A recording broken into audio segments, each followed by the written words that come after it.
What's going on, everybody? Welcome to yet another installment of Renegades Reviews right here on the Casa D18 Studios channel.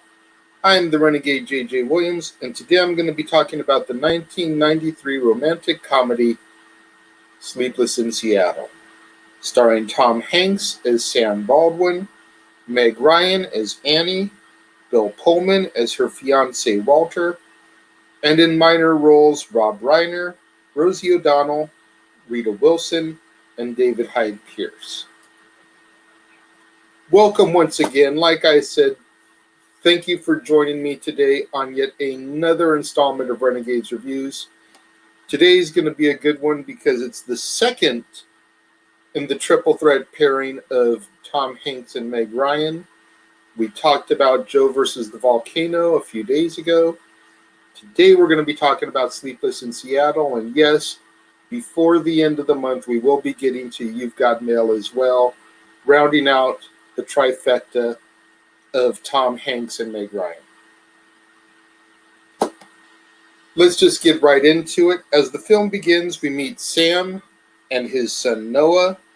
The two men have just lost their wife and mother respectively to cancer, and Sam decides that he's going to uproot his life and start a new life for them elsewhere in Seattle. After about a year in Seattle on Christmas Eve, Jonah calls into a radio talk show and he gives his dad the phone, and Sam starts unloading to the world live on the radio about how much he misses his ex-wife and depression that he's been dealing with, trying to struggle with his life, taking care of his kid and everything. Thousands of women all across the nation hear this show and they send a ton of letters. There's an outpour of support to this radio station, all wanting a chance to date Sam because he sounds like a great guy. I mean, it's Tom Hanks. It's the all-American guy, And one of the listeners is a woman named Annie, Meg Ryan's character. Now, Annie's a reporter in Baltimore, Maryland. She's engaged to Bill Pullman's character, but she feels like there's something missing in her life. Like just something isn't right. She loves Walter. Don't get me wrong. She loves her fiancé.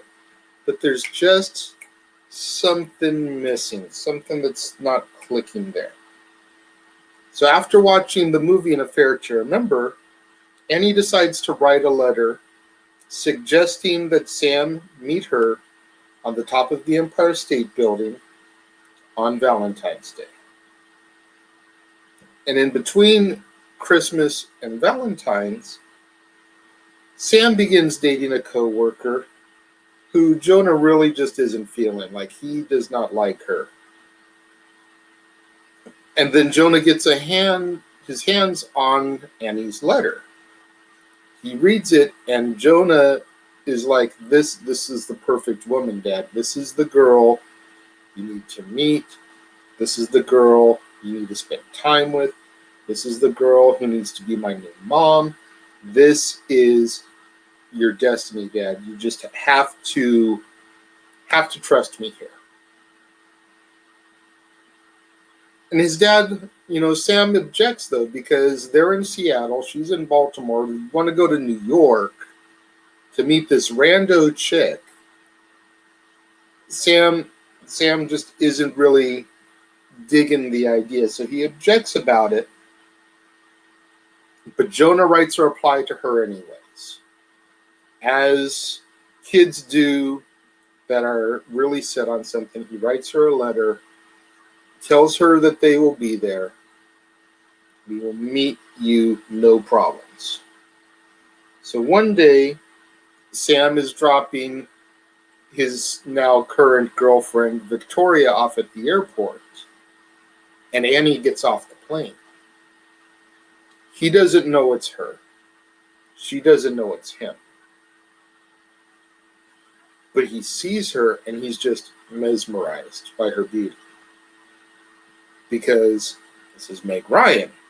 Tom Hanks, the All-American boy. Meg Ryan's the All-American girl at this point in Hollywood. Like, she was just gorgeous, and everybody loved Meg Ryan.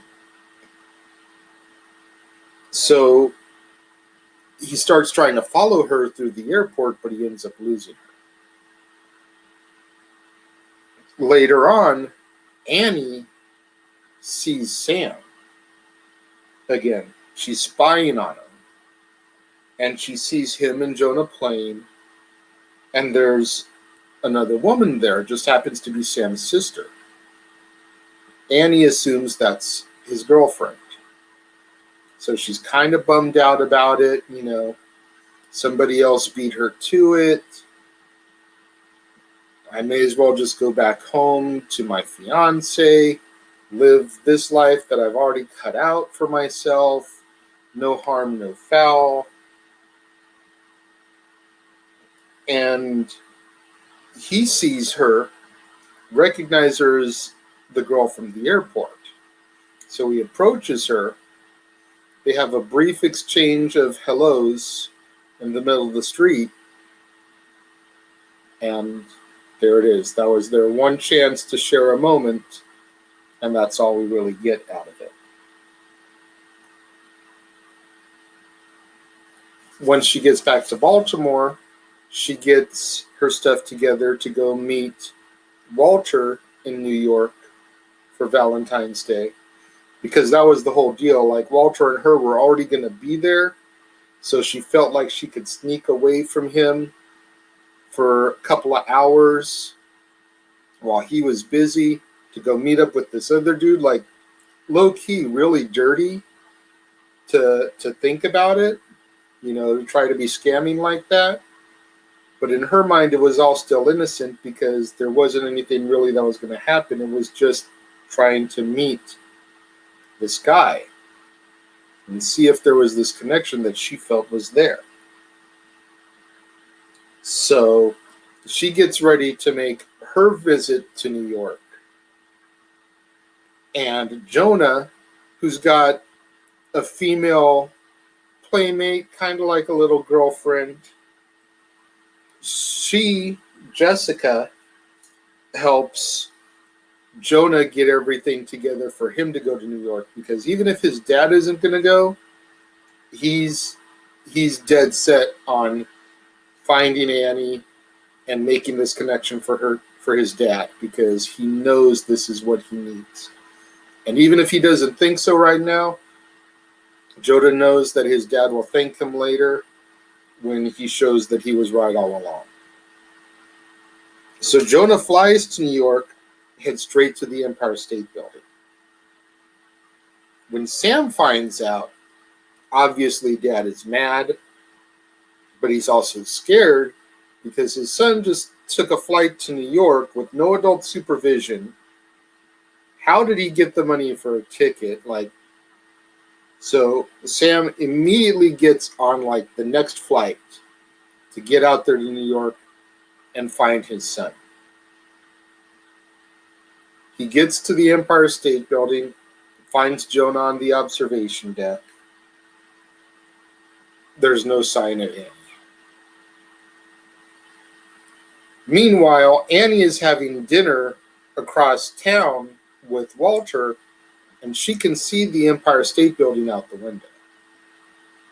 So her and Walter have a conversation, and she just lets it all out on him. She tells him, I love you. This is nothing against you, but I don't know if I'm really in love with you anymore. There's this thing I have to do. And Walter's like, hey, you know what? I respect you telling me, but I'm not anybody's second choice. If you've got to do this, go do this. They amicably break up on Valentine's Day in New York. So she leaves dinner and heads over there. And as she gets on the elevator to go up to the observation deck, they're getting on the elevator at the top to come down. So they just miss each other. Just miss each other. Annie's walking around on the observation deck, even though it's closed, like they were just getting ready to close, but because of her mission, because she was supposed to meet somebody, the guard lets her on for a few minutes. And she goes out there, and obviously Sam and Jonah aren't there. But she's walking around, she's kind of taking it all in, and she sees a backpack. And she goes to the backpack, and she starts looking inside it for identification, so she can drop it off at security. Elevator door opens. Sam and Jonah step off because Jonah had accidentally forgotten his backpack up there.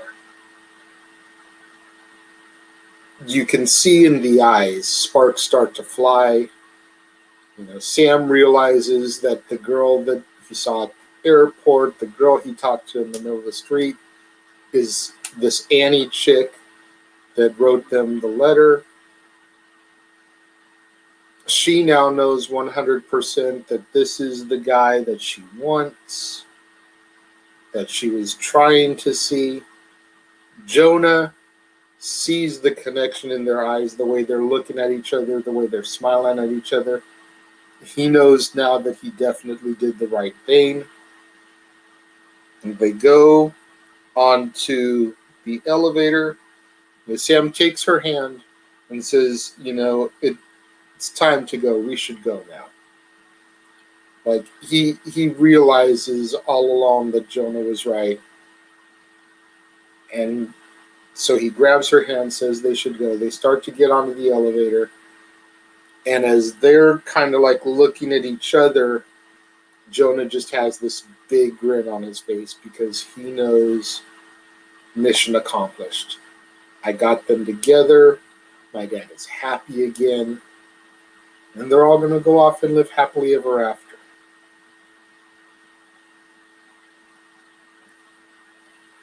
This was probably the second or third time that I had seen this movie. I remember the very first time I saw it in a film class in school. And I was just kind of blown away. Maybe even a little mesmerized by the storytelling of this film because it's just so well done.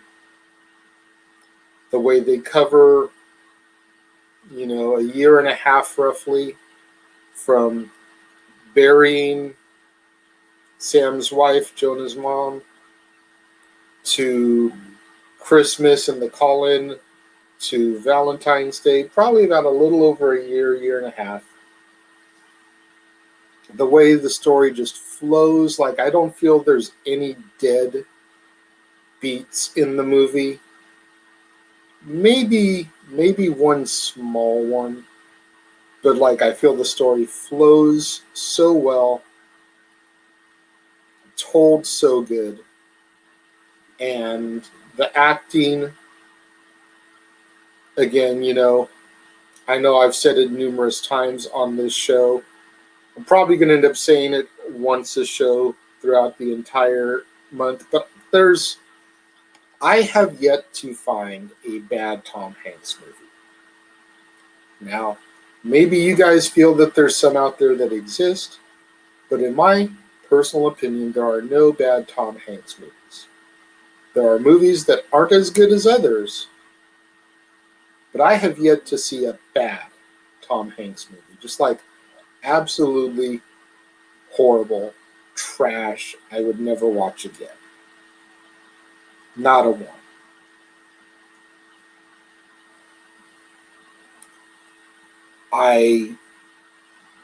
In my opinion, Tom Hanks is one of the top 5 actors of my generation.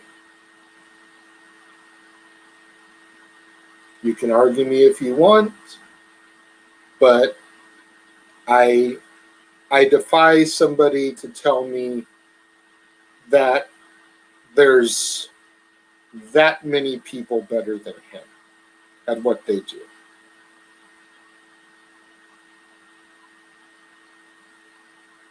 As always, let me go ahead.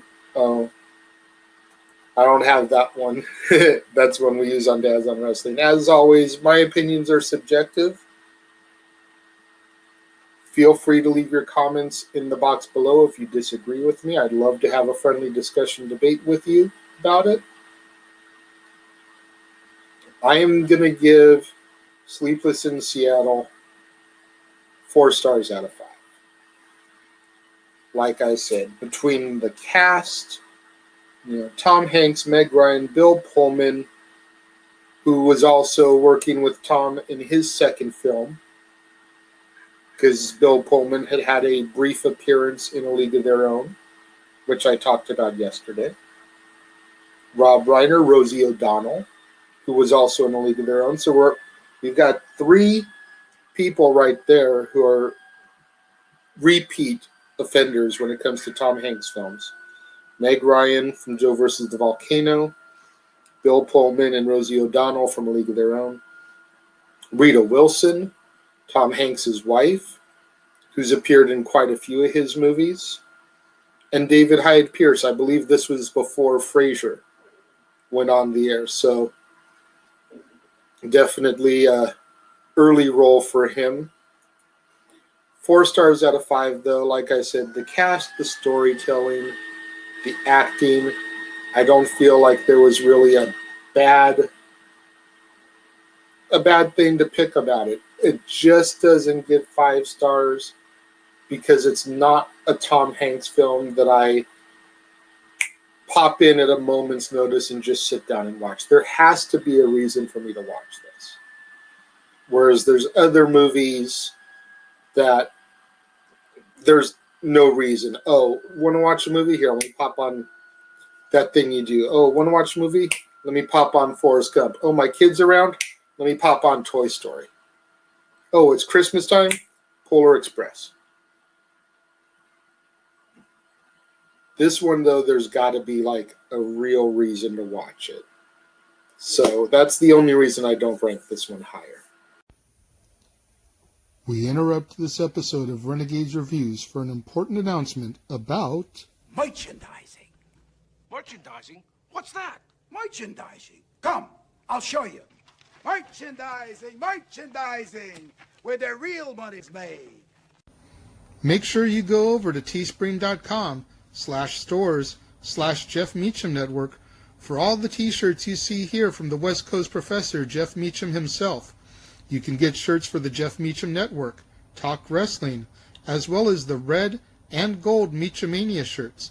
And while you're there, don't forget to get your shirts of the Casa D18 Studios Brotherhood, the Dads on Wrestling shirt, the Renegade JJ Williams, Statboy Sports Bar, and the hashtag StatBoyApproved shirt.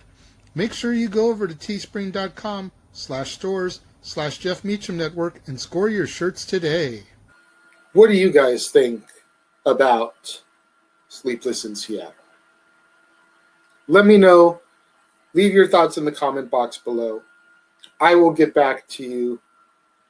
I will respond. We can have a friendly conversation like I suggested earlier.